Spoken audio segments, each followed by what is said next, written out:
Juga beliau mengingatkan di sini, Syekh Abdul Qadir Jailani, wahai anandaku, jangan kalian mengadu kepada makhluk, ya. La taruddu ma'al makhluk, ya. La tasyukku minal makhluk ilal khalq.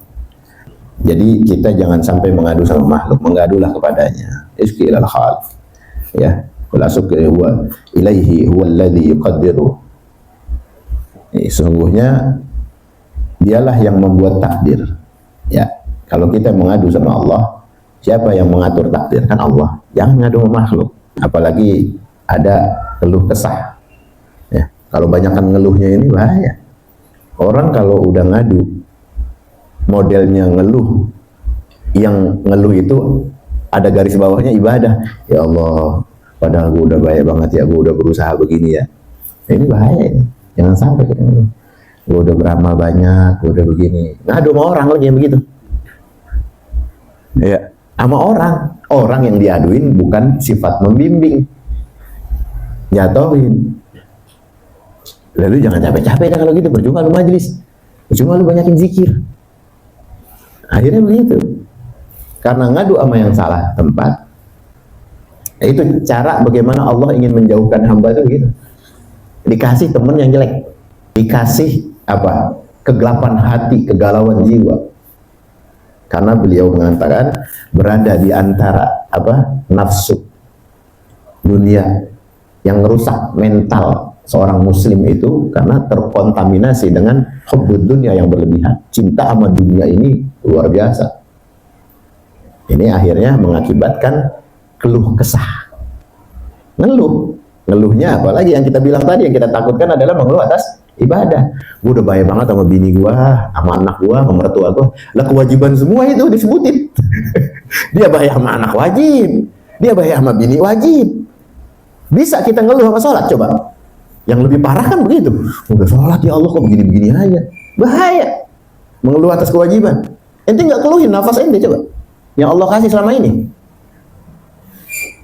Balikin. Gratis Allah kasih, nggak pakai oksigen. Bisa nyaring, ya, bisa memilah ini organ tubuh, memilah yang mana yang baik, yang mana yang kagak atas organ apa? Organ tubuh kita. Ngambil oksigen yang baik, ngeluarin yang jelek, karbon dioksida keluar. Coba. Lah kalau kita udah nggak nyaring dengan baik, butuh apa? Bayar, beli oksigen di rumah sakit mahal. Kita kan masih gratis ini, coba deh. Orang yang sakit nggak, Bang? Karena udah tidak bisa memilah dari unsur kelemahan tubuh fisiknya.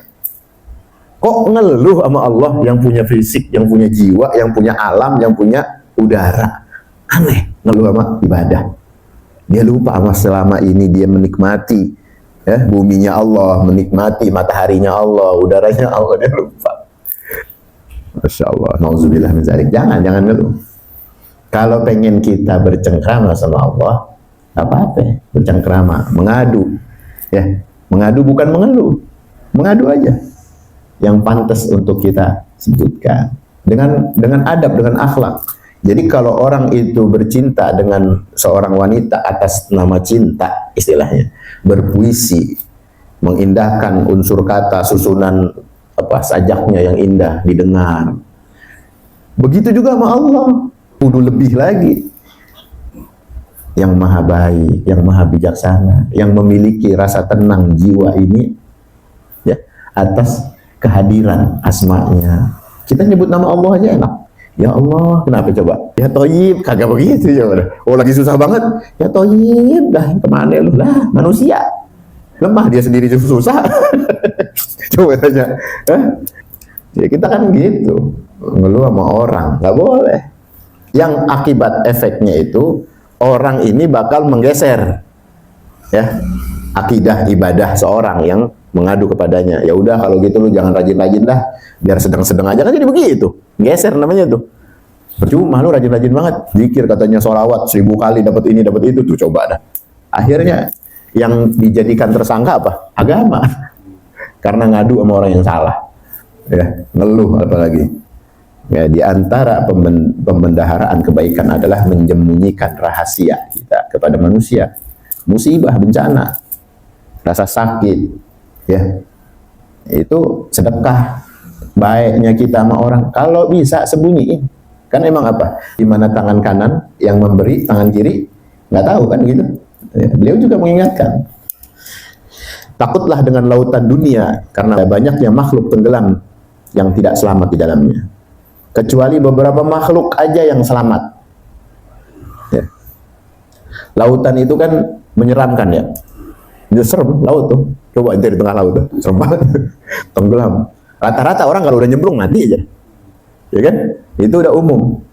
Ya. Kecuali ada beberapa makhluk memang yang tidak tenggelam, tidak mati, tidak tercabut nyawanya, masih diselamatkan oleh Allah. Nah, karena memang ketika orang dalam kesempitan lalu mengadunya sama sang pemilik alam, dijaga, diselamatin. Tahu-tahu ada jalan yang ngeliatin. Allah kan kalau ngirim macam-macam caranya. Entarlah ada helikopter lagi lempengan lewat, tuh ada siapa itu? Didatengin lah orang. Kita pikir apa? Undukan sampah. Nggak taunya orang, ditolongin. Itu caranya Allah. Lah dia mungkin udah banyak bertaubat, zikir, dia mewasilahkan amal baiknya, bisa jadi, ya Allah, kalaulah aku ada amal baik, ya Allah, terima aku ya Allah, jangan kau matikan aku dalam keadaan tenggelam. Dan bisa jadi orang kalau terombang ambing di tengah laut, kan banyak tuh cerita, banyak yang selamat. Ya, nah ini ada pengecualian kata beliau, ya, kecuali beberapa makhluk aja yang selamat. Lautan yang memang menenggelamkan semuanya itu hanya Allah yang dapat menyelamatkan dan menjaga hambanya dengan caranya. Sebagaimana kaum mukminin yang diselamatkan di hari kiamat dari api neraka, siapa yang bisa nyelamatin dari api neraka? Siapa? Si Toyib mau Mansur lagi. Kan agak. Ya Allah yang nyelamatin.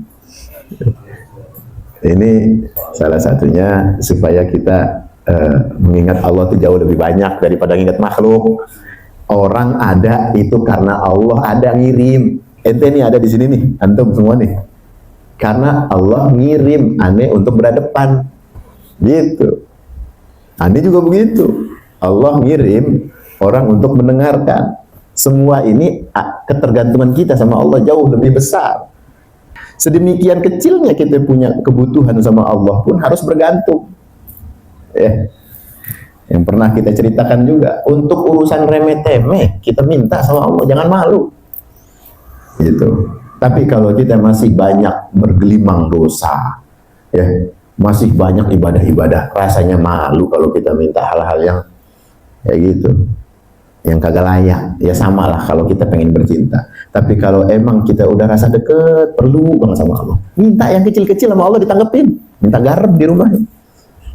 Kan ada riwayat juga, bahkan garam minta pada Allah, dan Allah dalam keadaan senang mendengarnya. Tapi kan kita tahu diri, ibadah kagak mempeng, istiqomah Senin Kemis, hati belum jejak, mintanya aneh-aneh. Minta aja istiqomah, ditetapkan hati ini dalam keadaan iman dan takwa, supaya bisa ngejaga majelis kita ini berkesinambungan dengan hubungan sesama makhluk. Jadi, minta sama Allah. Kalau itu udah jadi rasanya, orang tuh bakal ada tuh ngerasain peningkatan, ada. Kalau udah ngerasain peningkatan, baru udah minta urusan-urusan kita.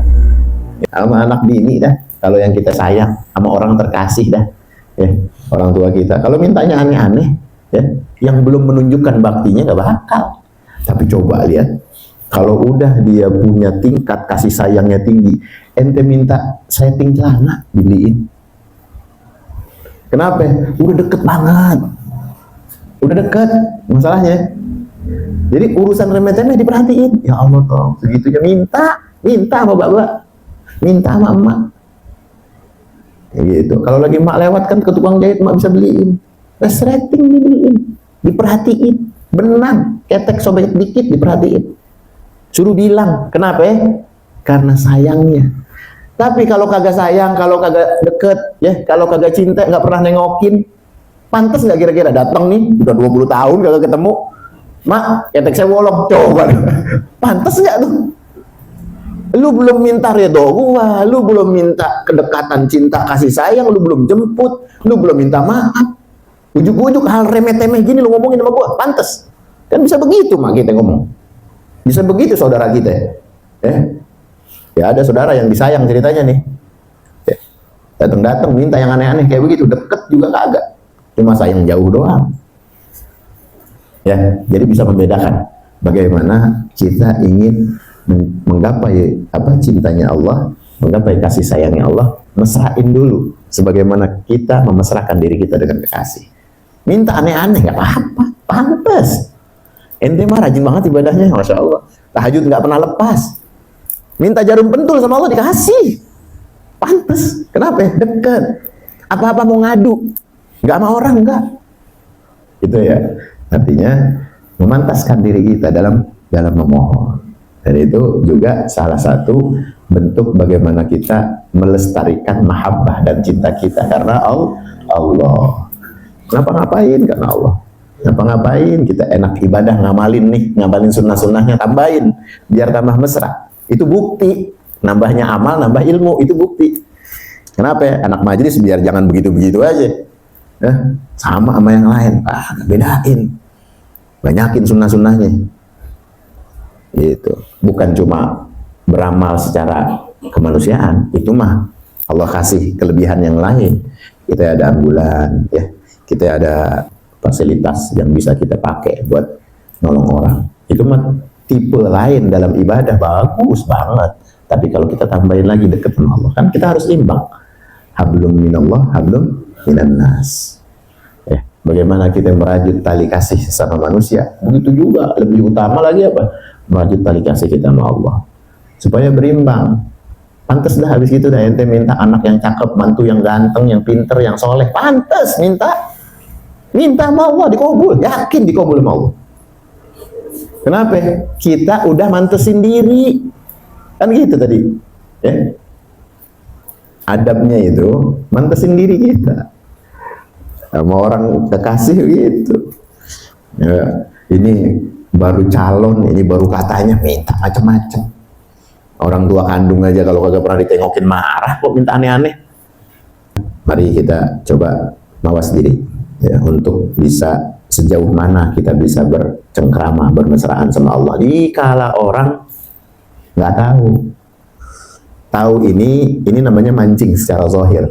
Supaya apa? Supaya zahir kita ini ada alasan batin kita waktu kita berdua sama Allah. Ini kalau lagi jamaah kayak begini kan kita pengen jadi orang baik, benar kelihatan.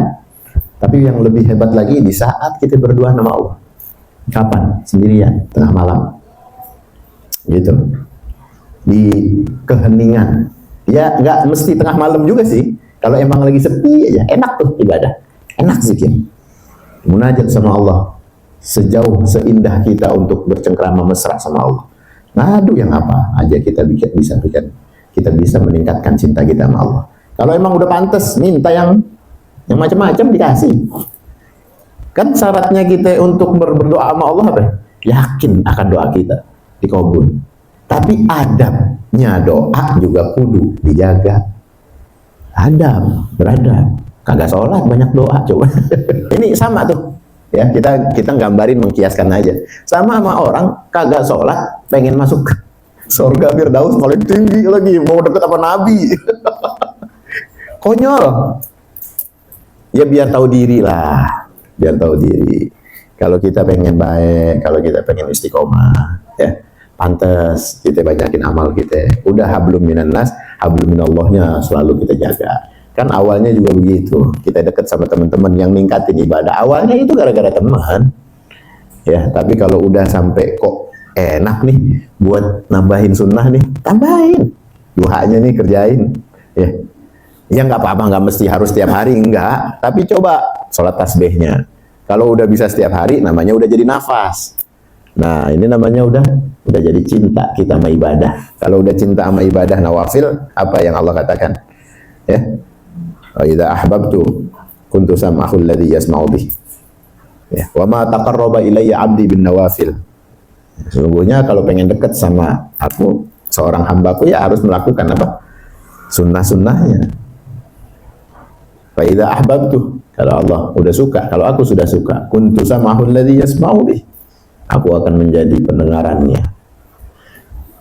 Gitu. Wa yadihi alladhi yabtishu bih. Warijlahil ladzi yamshi bih.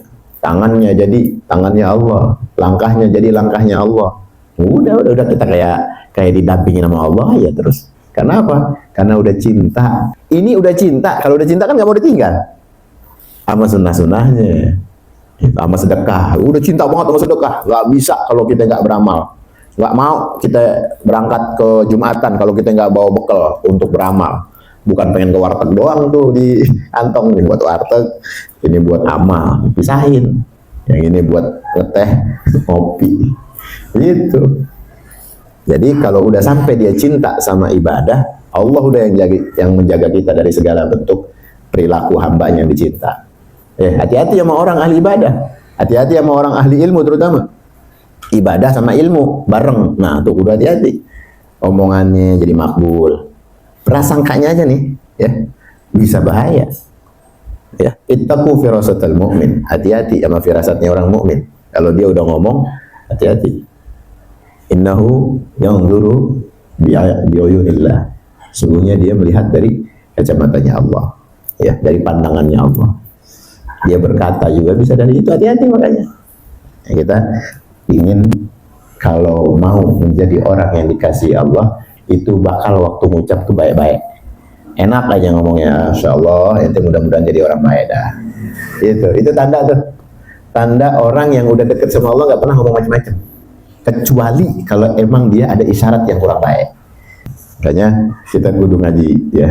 Kita kudu paham.